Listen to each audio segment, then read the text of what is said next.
La reseña que presento el día de hoy es sobre el libro Sapiens, de animales a dioses, donde nos muestra la cronología de la humanidad, desde sus albores hasta la actualidad. Este libro fue escrito por Noah Yuval Harari. Ha sido un éxito de ventas, con más de 15 millones de copias alrededor del mundo. Este libro ha causado una gran repercusión mediática por su contenido histórico-filosófico. Harari nos describe como la especie más evolucionada, pero para llegar a la cúspide, el autor nos menciona las revoluciones que ha pasado el hombre, en las cuales están la cognitiva, la agrícola, que va de la mano obviamente con el florecimiento de la religión y la científica. Entre sus afirmaciones menciona que las creencias de nuestro status quo están basadas en una serie de premisas imaginarias. Estos mitos que surgen para dar una explicación a lo que acontece alrededor de Sapiens. Al ser narraciones imaginarias, son transmitidas de generación en generación, de boca en boca, y acaban por ser aceptadas sin cuestionamiento alguno, para sentir que se llenan los miedos y vacíos del ser humano por medio de un ser superior que los protege. Esta es un arma que se necesita para sobrevivir, y de aquí nace la religión.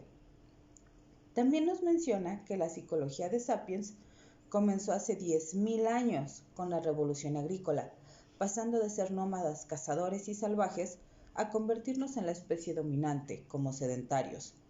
Pero tenía Sapiens ciertas diferencias entre una cultura y otra, y de una forma inexplicable, la revolución agrícola surge en diferentes partes del mundo, sin tener conexión alguna. De aquí emergen las primeras protociudades que dan paso a las civilizaciones. La población tiene un crecimiento exponencial que a su vez fomenta el desarrollo de las sociedades, así como de la economía. Muchas culturas manejaron el politeísmo, otras el monoteísmo, y de ahí fueron evolucionando. Esto nos recuerda y nos hace mella a los paradigmas que tenemos hoy en día. En su momento, vemos dentro del libro cómo fue evolucionando todos los sistemas que regían la vida de Sapiens, desde su economía, su forma de gobierno, su estilo militar y su vida religiosa. Este libro pone en tela de juicio todo el status quo actual. En mi opinión, no pasa de ser un ensayo filosófico. Considero que este libro ha sobresalido porque se buscó un tema de interés general, un tema relevante que a todos nos atañe. Lo explica de una forma muy sencilla, creando polémica en ciertos puntos, y el resultado es un hit de ventas.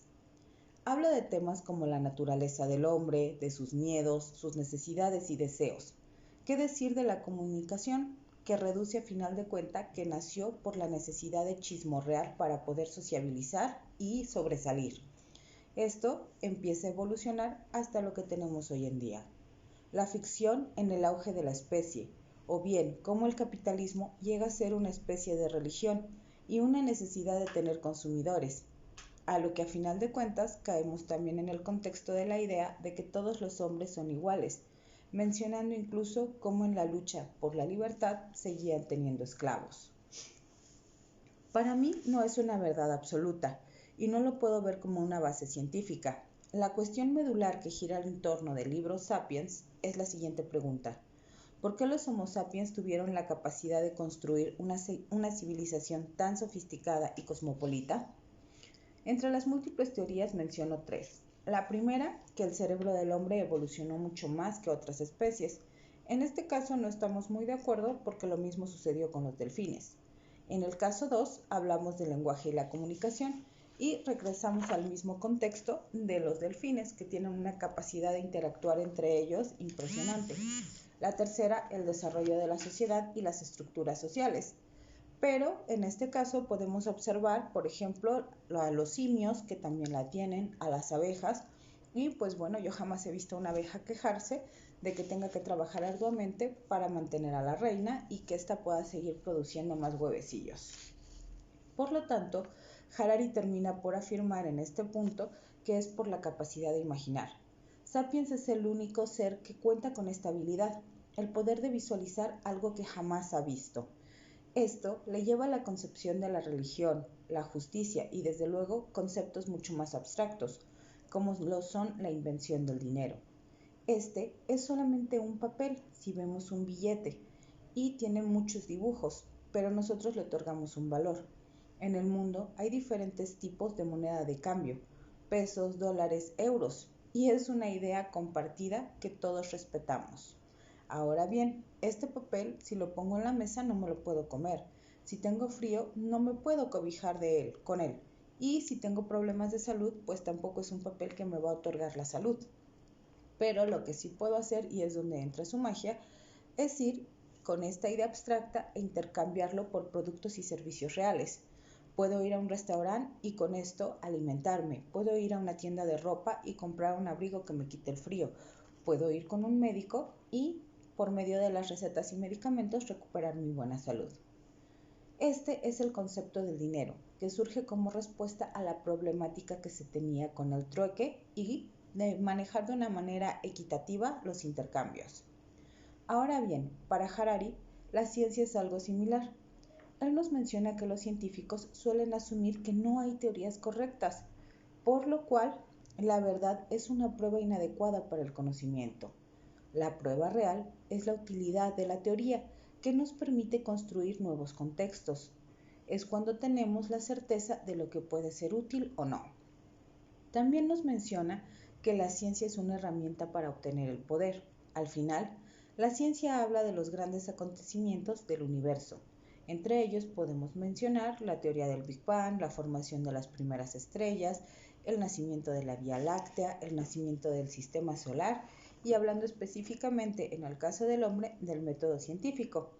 Pero ¿qué sucede? En el siglo XVIII los pensadores no contaban con este método para poder respaldar su teoría. Y pues las grandes escuelas medievales obviamente no manejaban las cosas desde este punto de vista, todo lo basaban por la religión. Por ejemplo, la economía era considerada una ciencia moral. Por lo tanto, los grandes economistas de la época obviamente eran sacerdotes y buscaban explicar todo lo que sucedía por medio de un ser superior. La religión actualmente ha pasado a ser de una base de conocimiento a solo un conjunto de creencias. También menciona que la creencia acaba sirviendo al poder militar y estas creencias se basan actualmente y se fundamentan en una ciencia que va a final de cuentas a obtener el poder y a mencionar diferentes formas de gobierno. Por ejemplo, el capitalismo con el nacimiento de las industrias, por lo cual esta triada gana para Harari y se coloca en la cúspide de la ciencia moderna. Pero Harari también nos afirma de que los círculos académicos de hoy en día son bastante ingenuos al creer en una ciencia pura. Lamentablemente, en mi opinión, el autor deja de lado el papel de la ciencia dentro de las relaciones humanas, hasta el punto de decir que la ciencia es un pensamiento científico inherente al espíritu humano, llegando a ser considerado también como un punto álgido que no abordó. Y esa es la naturaleza curiosa y exploradora del ser humano. Ese ímpetu que lleva al hombre como la especie más evolucionada a investigar, a indagar y a buscar. Desde los inicios el hombre, él empezó prendiendo el fuego, guiándose por las estrellas para poder navegar. Y aunque no se ha mencionado con la palabra tal cual, eso es ciencia y forma parte de toda la información que recopilamos a nuestro alrededor para lograr registrar, analizar, repetir y cambiar todos los patrones, logrando la objetividad que necesitamos. Este cuestionamiento nos lleva por el camino de la búsqueda y el descubrimiento. Por ejemplo, en la parte del libro donde describe cómo Sapiens viaja a América pasando por Siberia y después cruza el estrecho de Bering, plantea la pregunta, ¿por qué se molestaron en hacerlo? Y responde que pudo haber sido por amenazas de otras tribus, cambios de clima, desastres naturales y demás, pero jamás menciona lo que puede ser la necesidad inherente del ser humano de buscar esto que a final de cuentas nos ha llevado a los rincones del planeta. Por la misma naturaleza humana de avanzar, expandirse, reproducirse todo lo que sea posible, germinar su curiosidad hasta la capacidad de su entorno. Por lo cual, Harari deja fuera la parte fundamental de la psicología humana: exploración, descubrimiento y conquista, siendo que en un inicio de su libro habló que esta psicología empezó hace 10.000 años. El libro se reduce a una visión económica, religiosa y militar. En las últimas páginas encontramos cómo empieza a hablar del futuro, la biotecnología, la nanotecnología, todos estos campos de la experimentación que han sido trascendentales en la historia de la humanidad y nos abren las puertas como los dioses al nuevo poder. Finalizo mi reseña con una frase de Harari. ¿Hay algo más peligroso que dioses insatisfechos e irresponsables que no saben lo que quieren? Soy Wendy Ayala G. de Calíope Lenguaje, Arte y Humanidades. Gracias.